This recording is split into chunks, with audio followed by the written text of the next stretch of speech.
Mama drama's got to go down 17. Nothing's gonna bring it back 17. With 17, because it has a punk rock feel, it's probably the only song in all of Repo that I would describe as punk. And because of that, we really wanted to have a live band feel. So we brought in a band I was working with called Suicide Club, and it instantly just triggered in my head that it seemed like they'd be perfect for this, just to kind of get this raw punk energy. They'd be able to take the song and really just inject it with that. It was the only song in Repo that we actually brought a live band in and recorded them live. You definitely get something different when you get the whole band in the room all playing together at the same time than if you record the drums, then record the bass, then record the guitar, then record the vocals. When you get everybody in there together playing, it's just an energy that you can't duplicate any other way.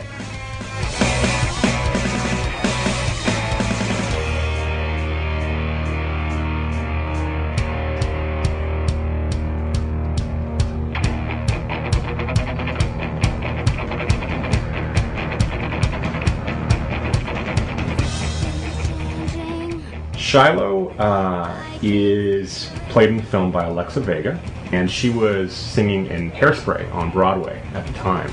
So I got to go see the show. It was actually my first Broadway show ever seeing, probably my last. But she was great in it. She was excellent. She really, I think, stole the show. And then when she was in LA, she came in and actually auditioned. And 17 was definitely one of the songs we had her audition with, because it's kind of a real turning point for the character in the story, where she finally rebels against her father.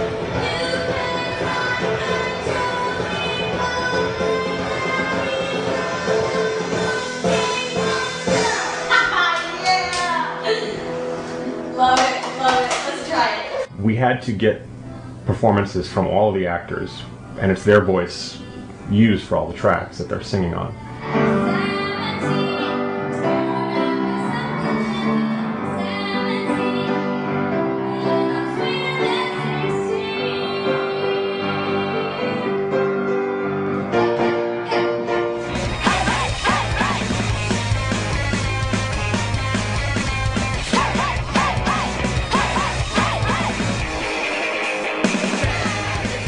The main difference with all the songs with Repo, from stage to screen, was we could build sets. It wasn't just like, here's one stage that we wheel out some props or change a backdrop on. We actually got to build different sets.